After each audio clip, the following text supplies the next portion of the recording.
Assalamualaikum warahmatullahi wabarakatuh. Selamat berjumpa lagi dengan saya.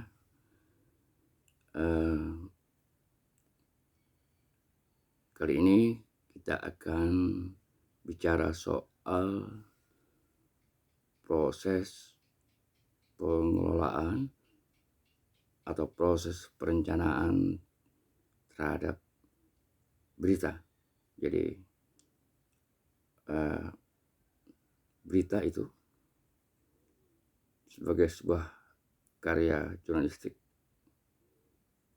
dia tidak begitu saja ditampilkan sebagai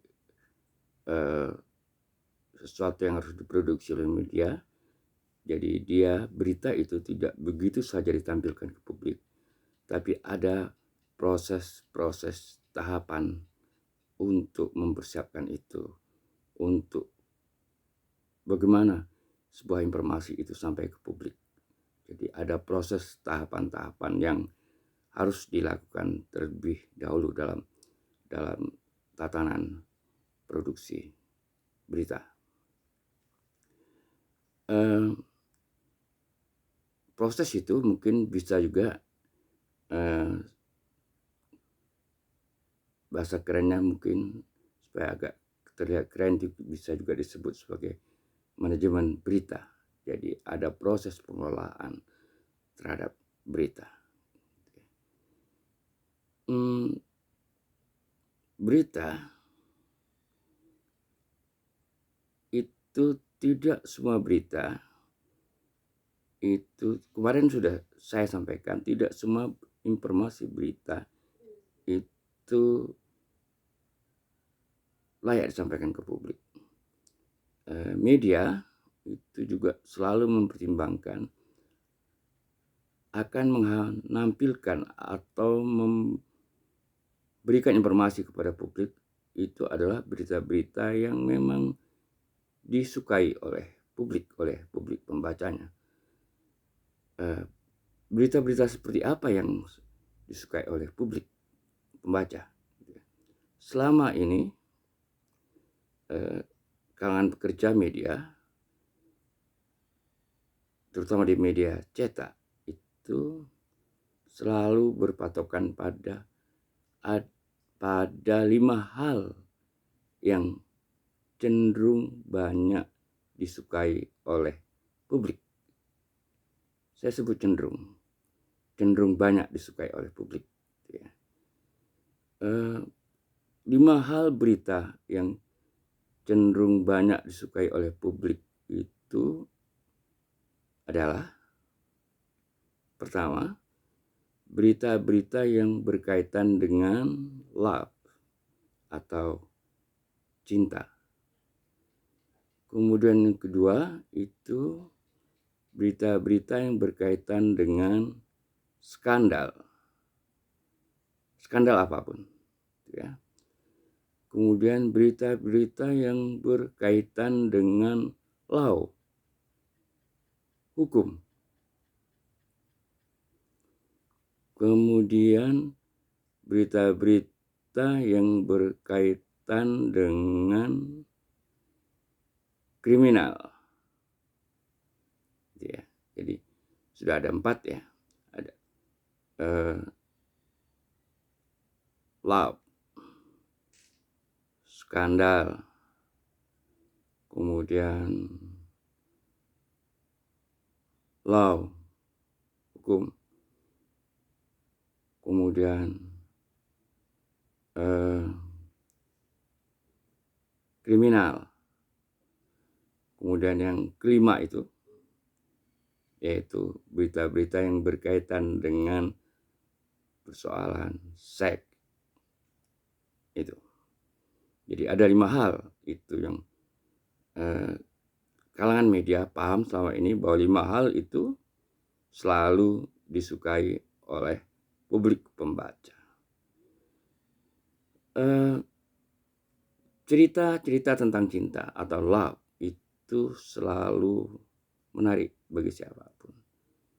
Cinta dalam pengertian yang luas, tidak hanya bicara soal kisah cinta, tapi cinta seorang ayah kepada anak-anaknya selalu menarik untuk diceritakan. Cinta antara dua pasangan berbeda jenis, gitu ya. Seseorang jatuh cinta kepada orang lain, kisah cintanya selalu menarik. Apalagi kalau kisah cinta itu tentang kisah cinta orang-orang terkenal, tokoh-tokoh terpandang, selebriti misalnya, tokoh-tokoh politik, elit-elit kekuasaan, pemimpin, atau apa. Selalu menghadirkan hal-hal menarik tentang kisah-kisah cintanya, dan itu cenderung disukai oleh publik. Kemudian tadi cinta, skandal apapun. Skandal itu luas. Skandal seks, skandal cinta, skandal politik, skandal ekonomi, dan skandal apapun yang selalu menarik perhatian orang lain. Apalagi skandal cinta misalnya, perselingkuhan, sejenisnya, itu selalu menarik perhatian orang untuk diketahui, untuk mereka ketahui, untuk mereka nikmati informasi-informasi itu. Jadi itu skandal apapun, skandal politik misalnya, pertarungan, bagaimana suatu tokoh partai A tiba-tiba karena ingin meraih kekuasaan, kemudian menjalin kerjasama menjalin hubungan yang lain dengan tokoh-tokoh partai lain, atau apa yang sifatnya skandal, gitu ya. Jadi ada skandal, skandal politik, skandal hukum, skandal apa, skandal.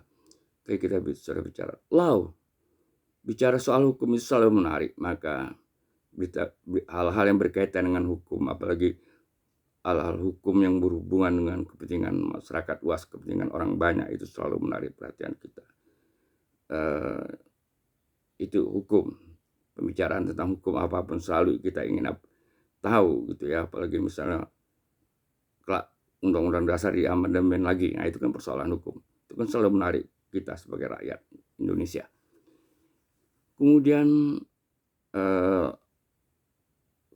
kriminal, pasti di media, banyak media itu selalu menampilkan berita-berita kriminal, apalagi dia kriminal yang punya dampak luas kepada kepentingan publik.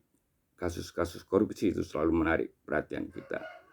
Kasus-kasus penyelewengan keuangan, penyelewengan jabatan, penyelewengan apa, selalu menarik. Apalagi kalau korupsi, kasus-kasus koruptor itu dilakukan, kasus-kasus korupsi itu dilakukan oleh orang-orang penting, tokoh-tokoh penting yang selama ini kita kagumi, selama ini kita hormati, itu selalu menarik perhatian publik. Hukum. Kemudian seks, ya, seks tidak semata-mata dalam persoalan yang dalam tanda petik yang vulgar itu, tapi seks itu selalu bicara misal tentang, kita selalu tertarik untuk bicara soal pendidikan seks, memberikan pendidikan seks secara dini terhadap anak-anak, terhadap para remaja misalnya, itu selalu menarik. Pemberian pengetahuan tentang seks itu seperti apa, selalu menarik dari berbagai sudut pandang. Ya, itu ada 5 hal yang selalu menarik perhatian publik, dan 5 hal ini selalu banyak dikemas oleh media untuk menarik perhatian pembacanya. Jadi Anda tidak perlu cemas kalau kemudian Anda mendengar publik ternyata suka berita-berita yang berhubungan dengan seks, skandal, love. Ya memang realitanya seperti itu. Dan media tentu akan memilih dari hal-hal seperti itu tentu yang positif buat publik. Misalnya kalau mereka bicara soal seks, ya seksnya seperti apa, pendidikan seksnya seperti apa yang harusnya diberikan kepada anak-anak kita, kepada para remaja misalnya. Ya, pengetahuan seks itu juga perlu diketahui tentang perbedaan-perbedaan jenis kelamin apa dan semacamnya. Itu perlu diketahui oleh publik. Dan itu tugas media juga untuk menyampaikannya ke publik.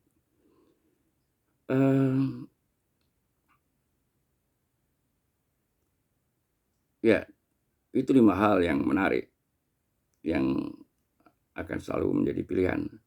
Jadi politik misalnya itu kan penuh skandal ya, penuh persoalan yang berhubungan dengan hukum, penuh persoalan yang berhubungan dengan kadang-kadang kriminal juga.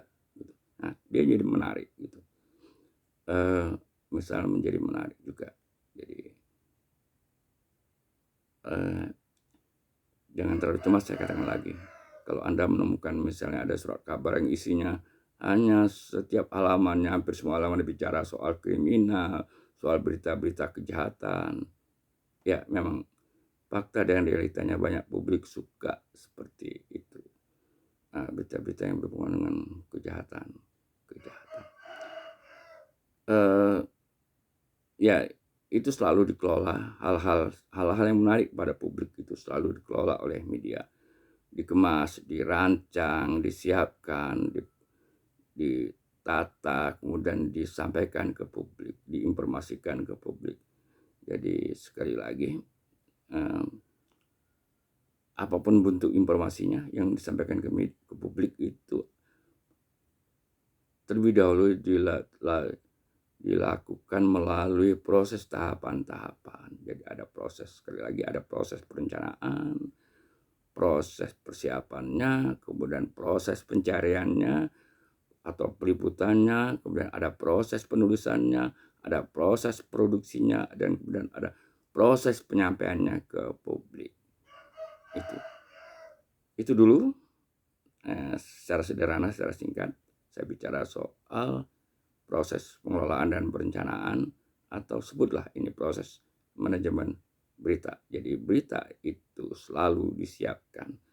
Tidak begitu saja media menampilkan informasi berita kepada publik tanpa persiapan apa-apa. Karena berita yang disampaikan kepada publik itu tentu punya tujuan, punya target, punya kepentingan. Saya kira itu besok kita bicara lainnya lagi yang berhubungan. Oke, terima kasih.